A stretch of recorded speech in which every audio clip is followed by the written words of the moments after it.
Now let us look at what are the business requirements. The requirements for the first requirement is that you need to have an innovative business. Now, when we talk about innovative business, most of the people tend to correlate innovation with technology. They feel that if only a tech business-based business can be innovative business. No, that is not the case. Innovative business means it could be any kind of a business. Only thing is it has to be innovative. It has to be different. It could either be a product, it could be a service, or it is how the product or service is delivered. We have had many cases of entrepreneurs having traditional business, and we have been able to bring in innovation in those kind of businesses. For example, we had an entrepreneur back from India who was running a tea business. It was an ordinary tea business, and we were able to bring about innovation in that business. We developed an app through which you could put in your preferences for the tea. What is the purpose for which you're having tea? Is it to relax? Is it to refresh? Is it for taste? What kind of taste do you prefer? What kind of mix do you prefer? What time of the day would you like to have the tea? And based on all those inputs, we would create a customized mix of tea for the client and would deliver to them. And all this was done through an app. So that was a kind of innovation we were able to bring through. Another example, we had an architect back from home from Bangalore who wanted to set up an innovative business over here. So we developed an app through which it could capture the dimensions of the home and allow you to design the interior space. You could play around with different kind of designs, and the back end was linked to the suppliers. So directly once you select an item, there was a database of suppliers which was linked over there, and you could place an order for those items with the supplier and it would get delivered. So these are some of the examples where we have had people to bring in innovation even in the traditional business. The other thing you need to have is some kind of a track record. It always helps if you have a track record as an entrepreneur, right? So that does not necessarily mean that you need to have a very large business, with a huge track record.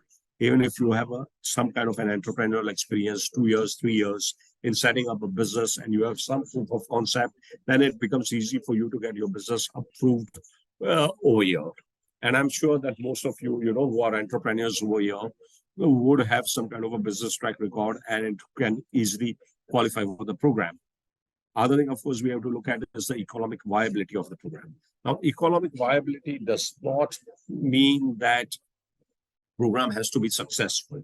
Now, Canada Startup Visa is the only program where you can get PR based purely on a concept and not an actual business. In case of traditional businesses, you have to actually set up the business successfully, run it, and only after you get the PR. In case of the Canada Startup Visa, you have to present an innovative concept to designated entities.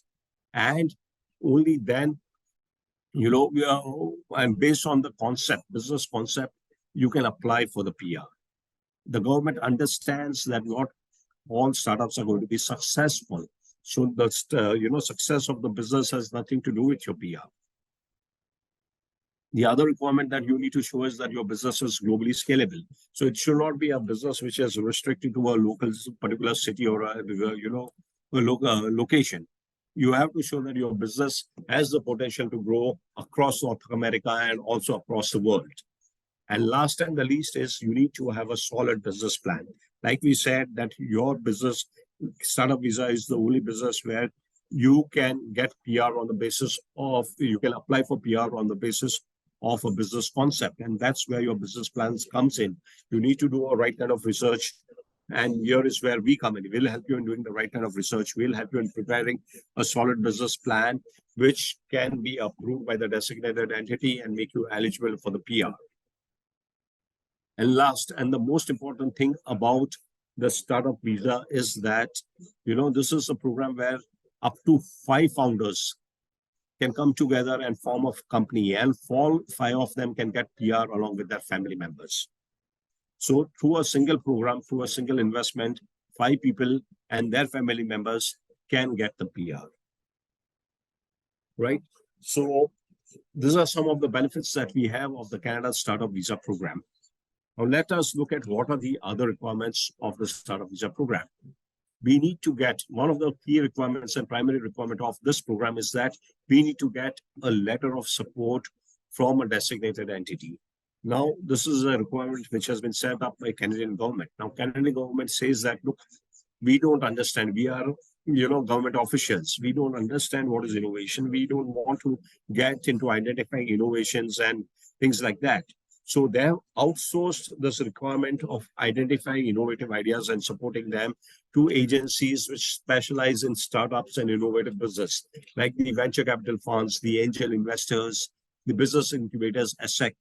So these are the kind of agencies you need to prepare a business plan, your business concept, present this to the designated entities. And if this designated entities are convinced that your idea is indeed innovative, that it can work in India, in Canada, and it is globally scalable, then they will issue a letter of support, and which will the primary document required for you to apply for your PR.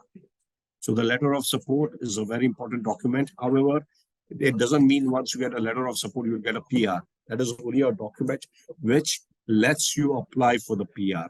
Once you have applied for the PR, of course, you need to walk into your business. You need to show that you are genuinely working on your business and towards your business plan. Only then you will become eligible for getting the PR. But this is a starting point.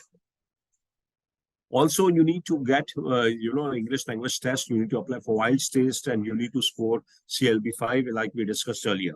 Another important requirement of the Canada Startup Visa is that you need to show the Canadian government that you have enough funds to support yourself and your family once you move to Canada. Government understands that all startup businesses take time to become profitable, and they want to know that while your startup is taking shape in Canada, how are you going to support yourself and your family while living in Canada and working on your startup? So you need to give a proof. You don't need to move this money immediately to Canada. You need to give a documentary evidence, show them the bank statements, show them the FD receipts, the demat account statements, etc., to show that you have enough money available to you to support your family in Canada. And the requirement is also not very large. It's about 25,000 Canadian dollars for a family of 4. Which is just about 15 lakhs. 15 lakhs rupees you have to show in your bank account in order to file for your PR and the program.